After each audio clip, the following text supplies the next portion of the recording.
अस्सलाम वालेकुम नाज़रीन, मैं हूं राना मोहम्मद लाल और आप देख रहे हैं यूट्यूब चैनल RMT TV। देखिए बेटा, आपके पास फेडरल बोर्ड के चेयरमैन साहब ने आज प्रेस उसके फेसबुक के ऊपर ईक जारी की और यह 28 ईक जारी थी और उसके अंदर कुछ बातें बताई नहीं जो कि आपके लिए बहुत ज़रूरी हैं। सबसे पहली बात तो ये बताएगी कि आपके पास बच्चे बार बार पूछ रहे थे कि मैट्रिक का रिजल्ट कब आएगा, जो सेकंड एनुअल एग्जाम है। तो बेटा उन्होंने बताया कि 10 नवंबर तक आ जाएगा। उसके बाद एक बच्चे ने सवाल किया कि सर जैसा कि आपको पता है इमरान खान साहब आ रहे हैं तो एग्ज़ाम कैंसिल हो गए। तो बेटा ये हकीकत भी है, यहाँ पे एग्ज़ाम कैंसिल हो सकती हैं या नहीं हो सकते। ये सेकंड जो एनुअल एग्ज़ाम दे रहे हैं बच्चे, उनका ये है कि ज़ाहिर बात है यहाँ तो लाहौर के अंदर आपने देखा है समुंदर लोगों का बाहर है, ठीक है, आज़ादी मार्च के अंदर। तो जब ये सारे यहाँ से आएंगे पूरे पाकिस्तान से, तो ये फेडरल बोर्ड के चेयरमैन साहब ने कहा कि हम उनका सेंटर चेंज कर देंगे, एग्ज़ाम आपके चलते रहेंगे। तो ये सेंटर कैसे चेंज करेंगे, ये नहीं हो सकता। ये जो चेयरमैन साहब ने कहा है कि एग्ज़ाम कैंसिल जो है वो आपके पास नहीं होंगे, उन्होंने कहा सेंटर चेंज करेंगे। जब सेंटर चेंज करेंगे तो लाजिम बात है वो इस्लामाबाद में तो नहीं हो सकता, इस्लामाबाद से बाहर हो सकता है। तो क्या उन्होंने कहा कि फिर हम सिचुएशन के अकॉर्डिंग देख के भी ये फैसला करेंगे आगे होता क्या है। तो बाकी पूरे पाकिस्तान के अंदर जहाँ जहाँ पे है वहाँ पे एग्ज़ाम होगा। अब ये किस किस का एग्ज़ाम कैंसिल होता है, किस किस जगह पे धरना होता है, ये सारी चीज़ें तो अपनी जगह। जो बच्चे बाहर से जितनी दूर से आएंगे, जो रास्ते अभी से बंद हैं, चेयरमैन साहब को ये नहीं पता क्योंकि अपनी गाड़ी में जाते हैं, इनको क्या पता स्टूडेंट के क्या प्रॉब्लम है। लेकिन ये सारा मसला है, लेकिन ये बिल्कुल कह लो कि काम खराब है। क्यों? बेड़ा गर्क तो बच्चे का होना है। चेयरमैन साहब ने तो फेसबुक पे आना है और उसके बाद चुप करके चला जाना है। लेकिन मसला है चेयरमैन साहब ये बात को समझें, पूरा पाकिस्तान बंद कर रहे हैं और उस साइड पे आप देखें ज़रा कंटेनर लगा के लोगों को बंद किया जा रहा है। तो लोगों को अभी से बताएं ताकि बच्चे पहले से प्रिपेयर हो जाएं, यानी कि डेट शीट जो है उसको आगे कर दिया जाए। इससे मतलब होना चाहिए, आपको पहले से करना पड़ेगा। ज़ाहिर बात आपको नज़र नहीं आ रहा ये आज़ादी मार्च हो रहा है, ये तो सारी चीज़ें सामने हैं। लेकिन फिर भी कहा कि जी उन्होंने कि मैं देख के उसके मुताबिक ये फैसला होगा। अब देखते हैं जी आगे क्या होता है। लेकिन बेटा आपसे रिक्वेस्ट, आप अपनी तैयारी करें। फिर एक बच्चे ने कहा जी SLO एग्ज़ाम नहीं होना चाहिए। फिर चेयरमैन साहब ने कहा भाई आपका SLO एग्ज़ाम जो है आप 2006 जो है जो कैरिकुलम है उसके मुताबिक ही एग्ज़ाम होता था। जस्ट हमने सवाल ये काम किया है कि शुरू के अंदर पहले आता था डिस्क्राइब करें, डिफाइन करें, अब आता है एलेबोरेट करें, ये फ़र्क किया और तो कुछ भी नहीं है। चेयरमैन साहब उससे मेरी भी रिक्वेस्ट है, खुदारा आप किताबों को चेंज करें, ये SLO के इसमें ना पढ़ें, इसके अंदर कोई फ़ायदा नहीं है। कौन सा आपने तीर मार लिया, बच्चे जस्ट कन्फ्यूज़ हो रहे हैं, बाकी तो कुछ भी नहीं है। कौन सी उसके अंदर उनकी इतनी बड़ी एबिलिटी बढ़ गई है, उनका थिंकिंग लेवल चेंज हो गया, कुछ भी ऐसा नहीं है। आपके पास जो इंग्लिश की बुक है और जो मैथ की बुक है जो आपने पढ़ी है वही आज तक चल रही है, और जिसको चेंज करना चाहिए वो तो आप चेंज नहीं कर रहे। आप ऊपर उनको बताएं कि भाई ये चीज़ें होनी चाहिए। नो डाउट आपका ये नहीं है, आप एग्ज़ाम कंडक्ट करवाने वाले हैं, आपका ये काम नहीं है, मैं मानता हूँ, लेकिन आपकी पहुँच है, आप करवा सकते हैं, लेकिन आप ये काम नहीं करेंगे। खैर, इसके बाद एक बच्चे ने कहा कि सर प्रैक्टिकल का क्या होगा, practical 2023 9th 10th first year second year.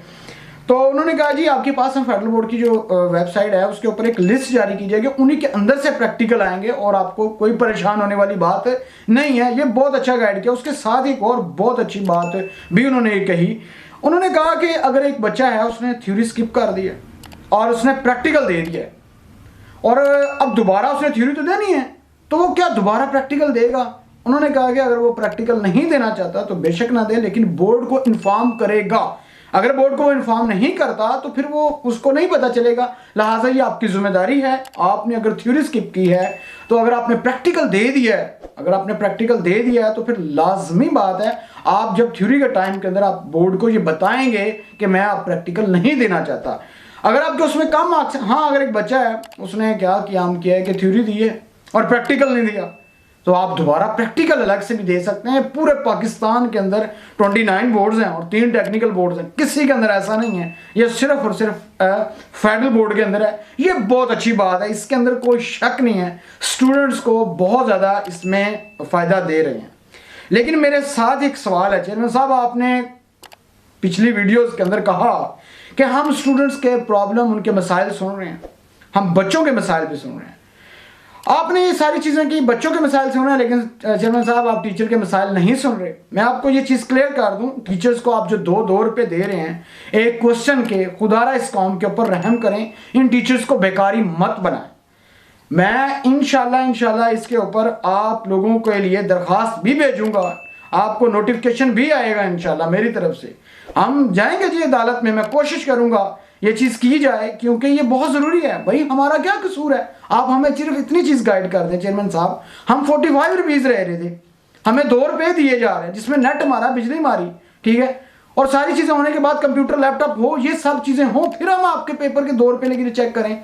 भाई हम बेकारी नहीं हैं, हमने डिग्रियां हासिल की हैं, आप हमें ये बता रहे हैं, आप हमें ये चीज़ें गाइड कर रहे हैं। हम पता है हम टीचर हैं, आप इससे आगे ना बढ़ें, ठीक है, हमें पता है अच्छी तरीके से आप कुछ नहीं कर सकते, लेकिन आप कमाइयां कर रहे हैं।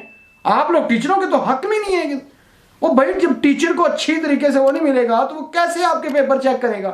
मैं तो क्लियर कर चुका हूं, आपके पास जो ऑनलाइन मार्किंग होती है उसमें बहुत बड़े डाउट्स हैं, नो डाउट आपके पेपर जल्दी चेक हो जाते हैं, लेकिन जो बच्चों का बेड़ा गर्क होता है उसके मतलब आप नहीं जानते, उसके मतलब जरा सोचें। जिस तरीके से मार्किंग होती है ऑनलाइन के अंदर, खुदारा इस कौम के बच्चों पे रहम करें। मैं आपसे रिक्वेस्ट कर रहा हूं, हमारे मतलब हमारे भी रेट इंक्रीज किए जाने चाहिए ताकि टीचर को भी फायदा हो, ताकि टीचर उसमें इंटरेस्ट ले, और उसके बाद भी कोई चीज़ मार्किंग जो है वो गलत होती है आप उसको ब्लैकलिस्ट करें, ये आपका हक बनता है। लेकिन ये क्या यहाँ का दौर है कि आप 3 रुपये दें, 1 रुपया टैक्स काट लें और हमें 2 रुपये देते रहें ना, ऐसा नहीं चलेगा। हम बेकारी नहीं है, मैं अगेन एंड अगेन यही कह रहा हूँ। तो ये बेटा सारी सूरत हाल है, और बाकी इसके अंदर और भी कुछ चीज़ें बताई थी, वो इंशाल्लाह मैं नेक्स्ट वीडियो में बताऊंगा। नो डाउट इसमें कोई शक नहीं है, फेडरल बोर्ड एक ऐसा बोर्ड है जिसने बच्चों को बहुत ज़्यादा फैसिलिटेट किया है, हर किस्म की सहूलत दे रहा है, हर किस्म से बच्चों को चीज़ों को रियलाइज़ करवा रहा है कि अगर आप नंबर लेना चाहते हैं और अगर आप ये समझते हैं और आप थोड़ा सा मेहनत करते हैं तो आप अच्छे खासे नंबर ले सकते हैं। ये चीज़ें हैं, कोई शक नहीं है, ये हैं, मैं इससे मान रहा हूँ और मैं ये चीज़ को प्रमोट करता रहा हूँ। SLO का भी मैं कहता था, कोई फ़ायदा नहीं है, आप ज़रा उसके अंदर थोड़ा सा, नो डाउट आपने क्वेश्चन जो चेंज कर दिया उससे कंफ्यूज होता है बच्चा, उसको हम समझा देते हैं। हमें अल्हम्दुलिल्लाह 9-10 साल से हम मार्किंग कर रहे हैं, तो पेपर चेक कर रहे हैं पंजाब बोर्ड के, फेडरल बोर्ड के, और हम सारा दिन क्लासों में समझाते हैं, हमें अंदाज़ा है। ये बात चेयरमैन साहब आप ना बताएं, आप क्लास में कह रहे थे कि आप बच्चों को, ये टीचर्स को ये करना चाहिए, आप अपना काम करें, आपका काम सिर्फ एग्ज़ाम कंडक्ट करवाना है, हमें हदायत देना नहीं है। जो आपसे हम कह रहे हैं वो आप लोग कर नहीं रहे, खुदारा इस पर भी काम करें, हमारे भी मुतालबात हैं। आप ज़रा टीचर्स के जो मार्किंग हुई है उनके ग्रुप्स के अंदर जिस तरीके से टीचर्स ने मैसेज किए हैं, ज़रा आपने कभी उनसे पूछा है? आपने वो नहीं पूछा, गालियां देते हैं आप लोगों को लोग, ज़रा देखिएगा, कभी आप अपने नीचे वाले जो लोग हैं उनसे ज़रा पूछिएगा, वो आप नहीं पूछेंगे क्योंकि आप लोगों में हिम्मत नहीं है, आप लोग जवाब नहीं दे सकते क्योंकि आप लोगों ने टीचर्स के साथ बहुत बड़ी ज्यादती की है। पंजाब बोर्ड अभी भी 45 रुपीज़ दे रहा है, कभी ये भी देखिएगा। अब तक के लिए इतना ही, अपना ख्याल रखिएगा, लास्ट में हमारे चैनल का भी ख्याल रखिएगा। Thank you very much.